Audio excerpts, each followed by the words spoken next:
국회 법사위원회에서는 오늘 소위원회를 열고 이사의 충실 의무 대상을 주주로 확대하는 내용의 상법 개정안에 대한 심사에 들어갔습니다. 여야의 시각 차이는 있지만 합의 처리를 위해 노력하기로 한 만큼 오늘 통과될 가능성도 있는데요. 취재 기자 연결하겠습니다. 김은건 기자, 법사위 심사가 어떻게 진행되고 있습니까? 네, 국회 법사위원회는 오늘 오전 10시부터 소위원회를 열고 상법 개정안 심의에 들어갔습니다. 오늘 상정된 개정안은 이사가 충실해야 하는 대상을 기존 회사와 주주로 넓혔고 상장회사의 전자주주총회 도입을 의무화하는 조항 등을 담고 있습니다.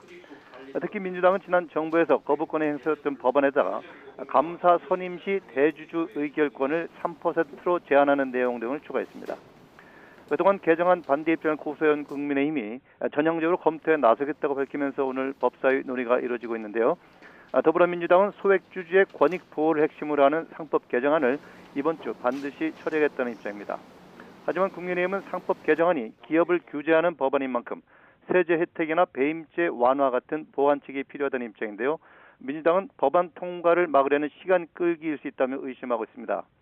민주당 문희석 원내수석 부대표는 오늘 기자들과 만나서 주주 충실 의무나 전자주총 등은 경제에도 수용할 수 있다는 입장을 하면서 배임 문제 등을 잘 논의하면 오늘 합의 처리가 가능하다고 본다고 말했습니다. 오늘 합의가 이루어지면 윤석열 정부에서 거부권으로 폐기됐던 일반 법안이 국회를 통과하는 첫 사례가 되게 됩니다. 네, 그리고 국민의힘은 오늘 송원석 비대위원장 체제가 출범을 했죠. 송 위원장이 취임 기자회견을 열었는데 이 자리에서 어떤 얘기가 나왔습니까?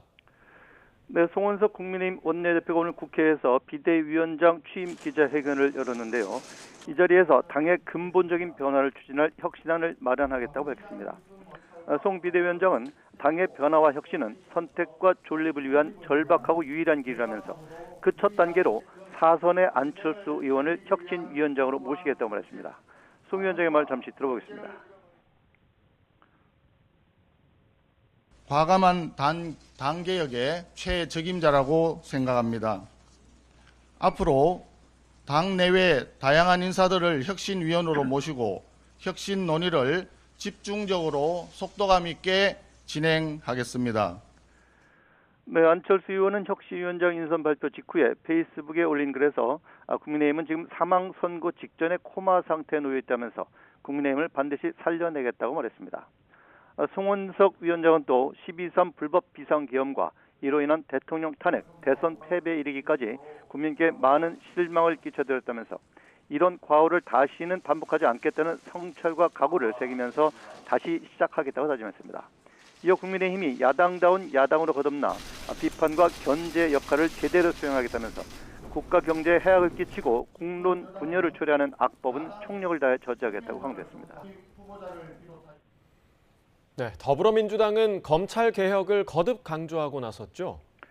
네, 그렇습니다. 더불어민주당 김병기 대표 직무대행 겸 원내대표는 오늘 최고위원회의에서 이제부터 본격적인 검찰 개혁의 시간이라면서 국민의 명령인 검찰 개혁을 반드시 완수하겠다고 강조했습니다. 김병기 대표 직무대행은 특히 심우정 검찰총장이 마지막까지 정치검찰의 본성을 숨기지 않았다면서 개혁 대상이 아이러니하게도 개혁을 걱정하고 있다고 비판했습니다. 김 대행의 발언 잠시 들어보겠습니다.